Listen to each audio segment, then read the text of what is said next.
I had lived in that house for 7 years, believing it was a home my husband and I built together. That is until the day I received a notice forcing me to leave, because my mother-in-law was listed as the legal owner. I was stunned. My husband just shrugged and said I transferred it to Mom a while ago. I wanted to honor hers, but I knew something wasn't right. And when I uncovered the secret behind that forged contract, what was meant to be a family dinner turned into a courtroom showdown, exposing them both 7 years ago. When we had just gotten married, that house was the only thing that made me feel secure in a relationship full of red flags. I had paid 60% of the house up front, using my savings from my job as an accountant. The rest was a joint mortgage in both our names. Back then, I thought everything we were doing was for our shared future. I wasn't the type of wife to micromanage finances or nitpick details. In fact, I let him handle all the paperwork, partly because I trusted him, and partly because he worked in real estate and knew the legal stuff better than I did. "You just focus on making money. I'll handle the documents," he'd often say, with a smug half-smile. And I believed him. I believed him so much that it never occurred to me that one day I'd be thrown out of the very house I helped build with my blood, sweat, and tears. It all started when I was preparing documents to restructure our mortgage. The bank asked for a copy of the property ownership certificate. I couldn't find the original, so I called my husband. He mumbled, "It's at my office. I'll bring it home tomorrow." 3 days passed. Nothing on the 4th day. I went to the bank myself to request a copy. The current registered owner is Mrs. Margaret Spencer. The bank employee read aloud as my hands began to go cold. "I'm sorry. Who is Margaret?" I asked, my throat tightening. "She's listed as the mother of Mr. Thomas Spencer." "Your husband?" The woman replied, completely unfazed. I sat there frozen. "Margaret, my mother-in-law." That night when my husband came home, I was eerily calm. I didn't yell. I didn't demand answers. I simply placed the copy of the property title on the kitchen table, facing him. "What is this?" I asked, eyes fixed on the paper. He glanced down, blinked once, then sat down, like he'd rehearsed this moment. "Oh, that. I transferred the title to Mom a while back, when she had her heart condition last year.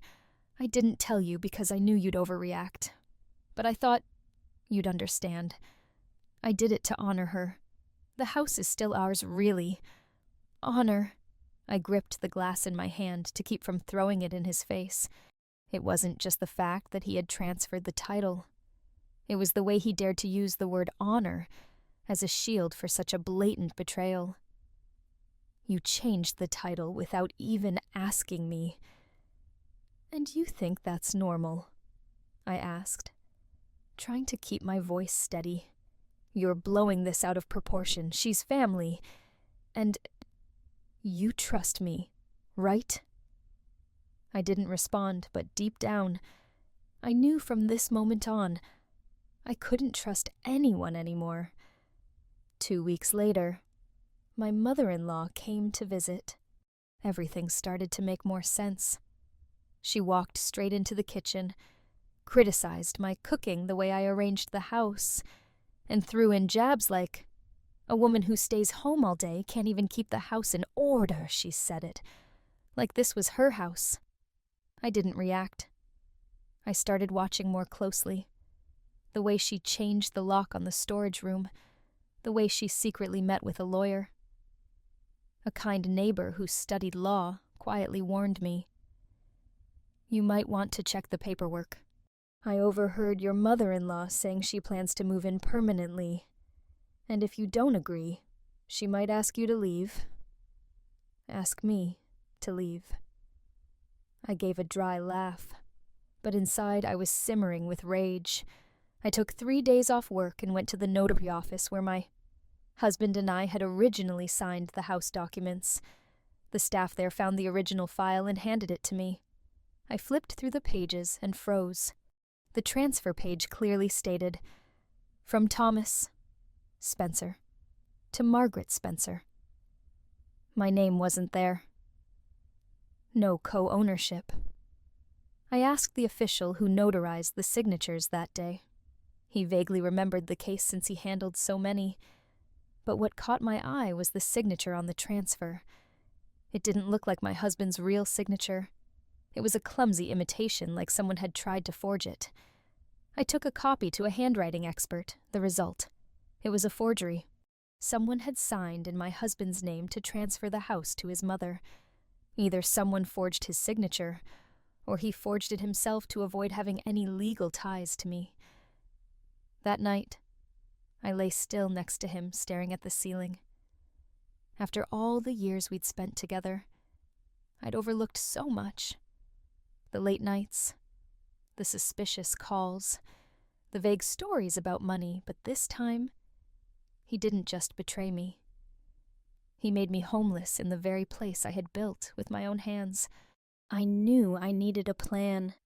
Not to cry, not to beg, not to forgive, but to take back what was mine and expose the true faces of the two people I once called family. The next morning, I got up earlier than usual. Not to make breakfast for my husband, but to take photos of all the documents I had gathered the night before the property transfer papers. The handwriting analysis results the bank statements showing suspicious withdrawals from our joint account. I wasn't afraid anymore. The only thing I felt was a coldness creeping down my spine. Not from the weather, but from the man who had slept next to me for the past 7 years. By dinner time, I laid out the table as usual. No interrogation, no cold glares. I wanted him to be the one to bring it up. I wanted to see how he would justify stealing the house from his own wife. And then, as I set the plate down in front of him, he spoke like he'd rehearsed it. About the house. "I know you're upset, but put yourself in my shoes for a second. Mom worked her whole life for me. Her youth was spent raising her children. Is it really so wrong for me to give her a house, now that she's old?" I looked at him, my heart frozen. Give her a house. Then why not a different house? Why the one we live in? And why behind my back? He put down his chopsticks and sighed. "Because I knew you'd object. You're always too logical, too rigid. But my mom is getting older. She's weak. If you love me, you should understand." I laughed. A dry, bitter laugh. "Love you. I've loved you. For the past 7 years. Through every unexplained late night. Every time our money mysteriously disappeared. Have you ever loved me? Don't exaggerate. You're still living peacefully in that house, aren't you? What difference does it make if the title's under Mom's name?" I stared at him, unable to hide the contempt in my eyes. It makes all the difference, because when the house is no longer under both our names, I'm no longer a co-owner. I'm just a guest. And your mother treats me like an unwelcome one. He turned away, avoiding my gaze, but his voice remained oddly calm. "Think whatever you want. I did this to honor my mother. I have no regrets. The only thing I regret is that you can't see my heart." I stood up. I couldn't eat at the same table with someone so deceitful. Honor your mother. Or are you just laying the groundwork so that when we divorce, I walk away with nothing? He quickly stood too, grabbing my arm. "Don't talk about divorce. You're overreacting." "That's not what I meant." I pulled my arm back. "Then why not transfer any other asset? Why not buy her a new house? In her name. I know you can afford it, or at least borrow if you had to, but no. You chose the one house I contributed most to, because you know if we divorced, you'd have to split it, unless you took it from me first." His face turned pale. For the first time, he had nothing to say, and I knew I'd hit the nerve. A week later, I was invited to dinner by my mother-in-law at a fancy Italian restaurant, something that had never happened before. I knew something was up, but I went anyway. I wanted to see how far they were willing to take this charade. She ordered for both of us, then took a sip of wine and spoke like she was making a business deal. "My dear daughter-in-law, I know you're upset about the house, but I hope you can understand my position. I'm old. My health is failing, and I have no pension or family to rely on, other than that house. You're a woman. I'm sure you understand." I stayed quiet, waiting for the pitch. Honestly, I don't want any tensions between us. If you feel uncomfortable, I'm willing to transfer the house back. But you have to agree not to make any claim to the property if something ever happens to Thomas. Can you do that? I leaned back and smiled. "So, if Thomas dies, I don't get anything from the house. Even though I'm his legal wife," she looked at me, eyes gleaming with quiet challenge. "No one's talking about death. I just want peace of mind." I laughed. A long, sharp laugh. "I'm very much at peace now. Mom, thank you." Because that same evening I had already sent all the documents to my private attorney, including the audio recording of her offer to return the house only if I signed away my rights. My husband's attitude changed completely after that dinner. He knew I was onto him. The forced smiles, the empty hugs, and then one night as I was cleaning up my home office, he stepped in, voice as soft as cotton. "If this tension keeps up, maybe we should take some time apart." I looked at him, already emotionally numb. Time apart. "Are you asking me to leave the house?" "No, but you've been interrogating me, recording things, following me. I can't take it anymore." I smirked. "So you can't handle me treating you the same way you treated me?" He said nothing, but I saw that flash of anger in his eyes. "You did all this to honor your mother, right?" I asked one last time. He nodded, no longer hiding it. I pulled out an envelope and placed it on the table. Inside are the handwriting analysis results, the forged transfer documents and bank statements. Also a complete record of every transaction around the time you changed the house's ownership. He picked it up, flipped through a few pages, and went pale. "Do you have anything else to say?" I asked. He stayed silent. I walked out of the room, leaving him alone with the undeniable evidence. That night, I didn't sleep. Not because I was in pain, but because for the first time in 7 years, I felt truly awake. Ever since the night I placed that envelope of documents on the table. All that remained between my husband and me was silence and avoidance. But I knew this wasn't over. That was just the first move in a long strategic game, and the next player was my mother-in-law, who still believed she was the queen. Reigning over the land she had just claimed, I noticed the change as early as the next morning. When I walked into the kitchen, she was already there, arms crossed, eyes sharp as blades. "You're up late, aren't you? In this house?"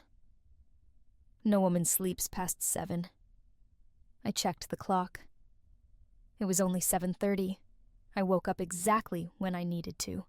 "You don't need to worry about me." She curled her lip. "This is my house. I have the right to worry." I didn't respond. I poured myself a glass of water and went back upstairs. but I understood clearly. The first blow had been struck a territorial takeover. In the days that followed, my mother-in-law moved from subtle digs to outright power plays, reorganizing my closet and boxing up my clothes, claiming she was just helping clear space, rummaging through my room when I was out, and worst of all, cutting off the internet on the floor where I worked, saying the house doesn't have enough bandwidth. My husband, he didn't lift a finger. When I confronted him, he just shrugged. "You're making a big deal out of nothing. Mom's just trying to adjust, besides she owns the house now." I couldn't believe what I was hearing. Owns the house, so he had fully embraced my status as a dependent and handed his mother full control. I began to suspect that this wasn't just about putting me in my place. My mother-in-law might actually be planning to kick me out of the house altogether. I started paying closer attention to her phone calls. Even though she always made them from her room, she had a habit of leaving her phone in the kitchen. One afternoon, while she was out grocery shopping, I saw her phone sitting on the counter, the screen still lit up. The most recent call, Attorney Tron. 12 minutes. My heart started pounding. I opened her call log and snapped photos of the recent contacts. One name jumped out at me. Real estate. Quick transfer. I had no more doubts my mother-in-law didn't just want me gone. She was planning to sell the house, or at least convert it into her sole property before I could do anything about it.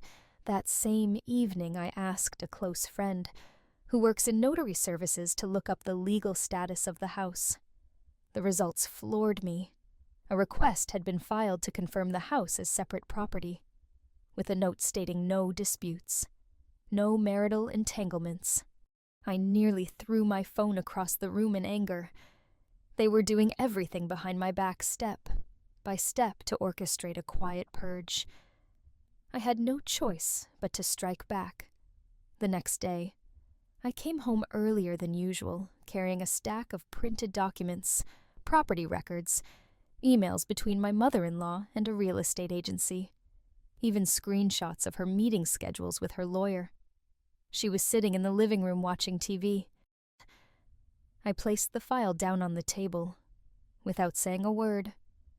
She glanced at the stack, then at me, and asked casually, "What's this?"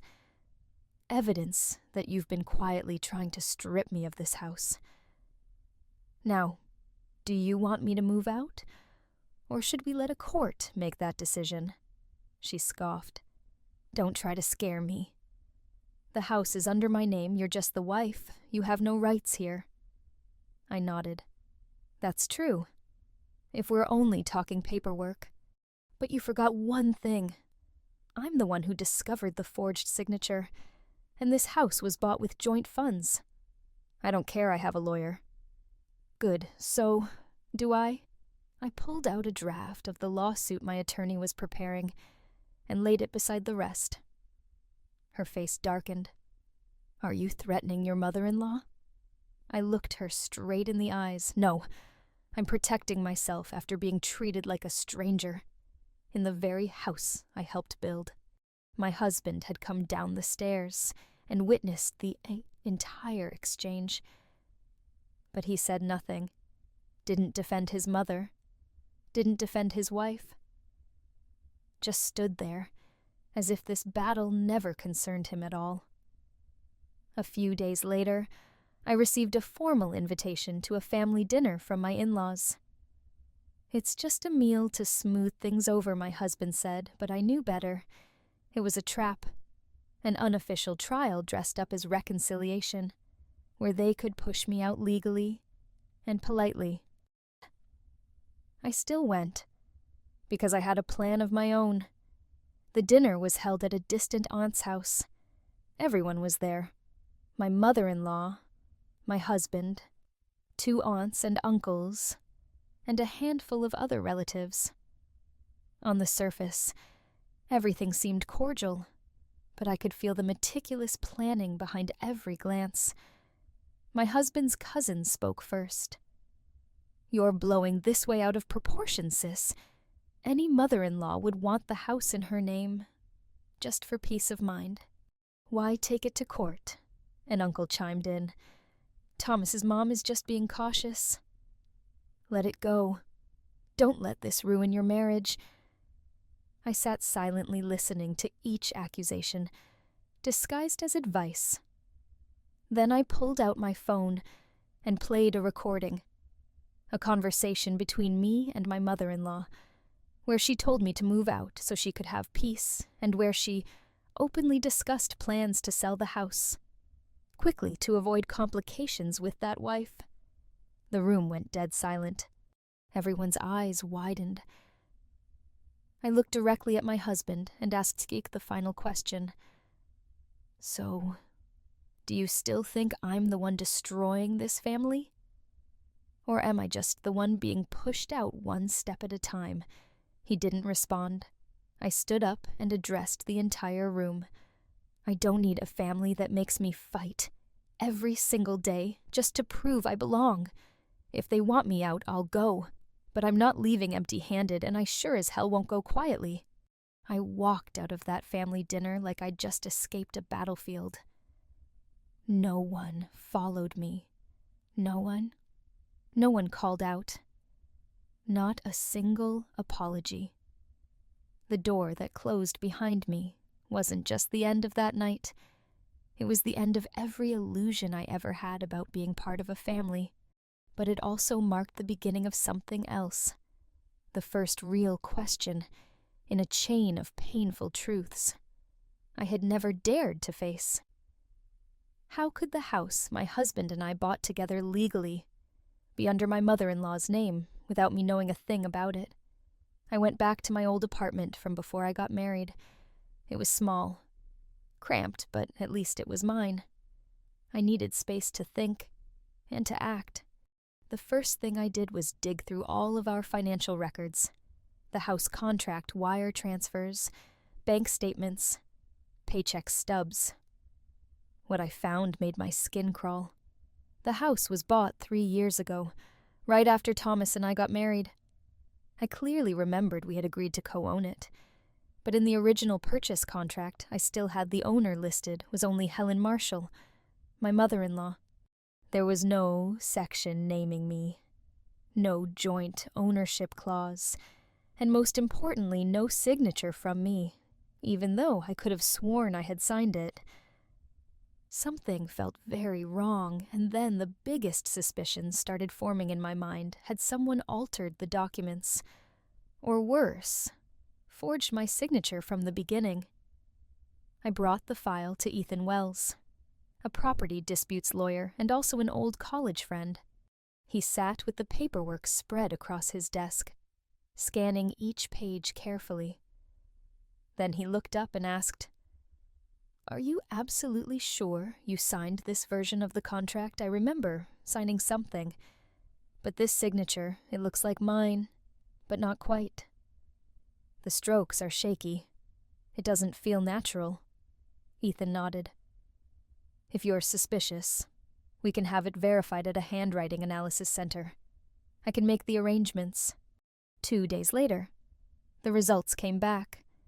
The signature on the house contract did not match my actual signature samples. The examiner even added that the writing showed signs of manual simulation, a common method in signature forgery. My hands went cold. Someone had forged my signature, and not just once. I immediately asked Ethan to investigate all the other documents involved. The title transfer form, loan application, initial payments. Every single one of them only had Thomas and his mother's signatures. I remembered it clearly. I paid the down payment from my account, and the loan was approved, under both our names. But now the records showed the entire property was listed as a gift to my mother-in-law, and the one who supposedly authorized the transfer was me. Ethan's brows furrowed as he flipped through more notarized copies. "This notary stamp belongs to an office that lost its license last year. It's highly likely this file is fake, or was made legitimate through shady connections.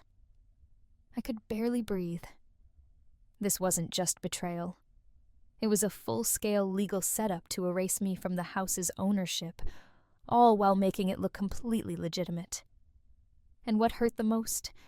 I had trusted them without hesitation. I returned to my husband's house one last time, but not to beg, not to reclaim anything. I came to ask one final question. My mother-in-law was in the backyard watering plants. She saw me from a distance and smirked. "I thought you were gone for good." I said nothing. I walked over and laid a copy of the signature verification report on the patio table. Her face immediately changed. "What is this?" "A report confirming my signature was forged on the deed transferring the house to you. You know exactly what this is, don't you?" She went silent. The breeze rustled dry leaves around her feet. I didn't wait for a denial. I also checked the financial records. All the money came from my account. So why is the house in your name? "I don't know anything about that," she said, eyes darting away. "Really? Then maybe you can explain the emails you sent to that now-defunct notary's office, or the phone calls to that real estate broker, or, unless you'd rather explain it to the police." Her hands trembled. "You're accusing me of something horrible." I looked at her for the first time ever. Not calling her mom, no. I'm reclaiming what's mine. And trust me, the court will listen a lot better than anyone in this family ever has. That night, I sent all the documents to Ethan and officially started the process to sue for signature forgery, asset fraud, and falsification of legal documents. Ethan reassured me this case had enough weight to become a criminal trial. If I wanted to take it that far, I nodded. I had lost enough. Now, it was their turn to lose. Meanwhile, I filed a request to void the property transfer and freeze all transactions involving the house until the case was resolved. A few days later, Ethan confirmed the court had issued a temporary injunction on the property. 3 days after that, I got a call from Thomas. His voice was tense. "Are you really trying to turn this into a scandal?" "No, I'm turning it into a lesson. You're pushing my mom to the edge." I let out a cold laugh. And what did she think she was doing when she set me up to lose everything, including the home I paid for? "You're being ridiculous, Grace." "No, Thomas. That's something you should have told your mother and yourself 3 years ago." I hung up. No more tears, no more fear. Just one clear goal. I won't let them step on me, ever again. I walked into the living room where the entire family was gathered. Looking at their calm faces, I felt like a wolf among sheep. It had been a long time since I felt so out of place, but this time, I was no longer the person I used to be. I was no longer the obedient wife who sat and listened, accepting deception and trying to maintain the family image. I was no longer the fearful, self-pitying, resigned woman. In my hand was a copy of the authentication report and financial records, the very things that would expose all the lies they had carefully constructed over the past 3 years. As I walked in, Thomas was sitting there, his face still holding the same calm expression as always. His mother sat next to him, her eyes briefly scanning me, as if nothing had happened. But I knew behind that composed exterior, they were now facing a truth they could no longer deny. "We need to talk," I said, no longer hesitant or fearful. My voice was firm and decisive. I no longer needed to prove anything, because I had all the evidence in my hands. About the house, about the property, and about what I've discovered. Thomas glanced at the documents I placed on the table. His face started to change, but he still tried to maintain his calm demeanor. His mother, on the other hand, sat still, showing no reaction, but I could see her hands tightly clenched, a clear sign of the tension she couldn't hide. "What is this?" "Grace," Thomas asked, his voice trying to remain calm, but I could hear the stress seeping through every word. I didn't answer. I simply placed the documents in front of him. Copies of the authentication report, bank records, and the evidence I had gathered over the past few days.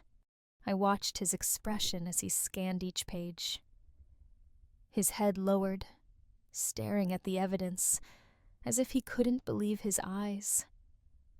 His mother began to mumble something, but no words came out. I knew now they had no excuses left to deny the truth. "My signature on the house contract isn't mine," I continued, speaking slowly, each word aimed straight at the dark corners they had kept hidden. "All the transactions were made without my consent, and all the property that should belong to us is now in your mother's name." Thomas didn't respond immediately. He just stared at the papers, his fear gradually becoming more apparent on his face. His mother didn't say anything, but I could see her trying to hold back the trembling in her hands. There was no turning back now.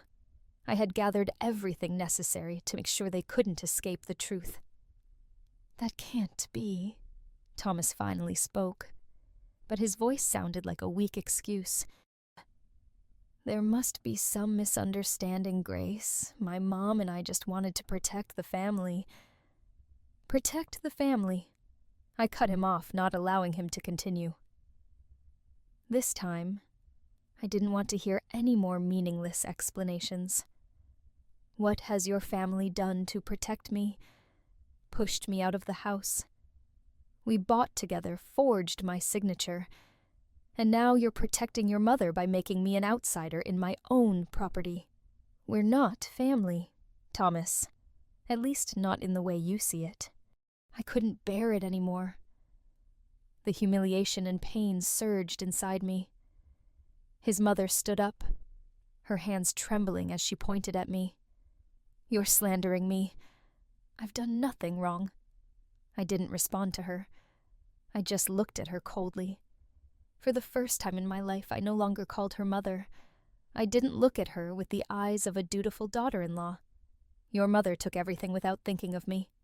The house we bought together. Everything I contributed is now her property. And she never thought I would find out." Silence enveloped the room. I could see that she didn't know what to say anymore, because deep down she knew she couldn't deny it any longer. Both Thomas and his mother had no way of justifying their actions. "Now," I said, my voice firm, unwavering, "I will not accept any more excuses. I will not let your mother or you continue to steal my property, and I will not let you exploit my trust to make me an outsider." I didn't wait for them to react anymore. I looked straight at Thomas and his mother for the last time. I felt a power rising within me. It wasn't just anger, but a determination to reclaim what I had lost. With every passing second, I felt myself becoming stronger than ever. Not just to get back my property, but to restore my dignity and my rights. "Now, I will wait for the court's ruling." I continued, my voice cold and authoritative. "And when justice is served, that house will belong to me. Don't expect any compromises. What I need is not an apology, but rightful ownership." Then I turned away without a word of goodbye, not even a glance back. It felt like a weight had been lifted from my shoulders. I was no longer afraid. I no longer felt pain. All I had was a clear resolve. I would not let them walk all over me anymore. What I had lost wasn't just property, but trust, respect, and the right to control my own life. But now, I would take it all back. and they would pay for what they had done. 3 months after the trial, I stood on the balcony of the house. That house, the place I was once deceived out of through blatant fraud. But this time, I was standing here, not as the betrayed one. I was the victor, the sole legal owner. The court ruled the entire process of the transfer was invalid due to forged signatures and illegal notarial evidence. My former mother-in-law was held liable for civil responsibility, and Thomas lost his co-ownership rights. For intentionally aiding in the wrongful actions, the house was restored to its status as private property mine. On the day of the official handover, Thomas didn't show up. His lawyer only sent a brief letter. "I hope you live well." I didn't respond. Forgiveness was not something I owed them, but I forgave myself to move on. I renovated the house. It wasn't large, but every detail was now chosen by me. The walls were painted a soft olive green. The living room opened up to the early sunlight. I replaced all the curtains, the carpets, and the dining table made of oak. There was no trace left of the old family. I also resumed my online classes about personal finance and protecting legal rights for women after marriage. To my surprise, within the first 2 weeks, I had over 300 people enrolled. Many sent emails sharing their stories, thanking me for daring to stand up one weekend afternoon.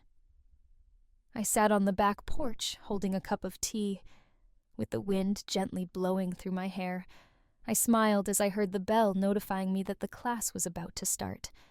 My newly adopted cat, Whiskey, was lying with his paws up on the chair dozing. No shouting, no deceit, no lurking lies. Just me, my space, and my own peace I had once lost. Everything. But what I found in return was far more valuable than any property it was. Myself whole, strong and unapologetically standing tall.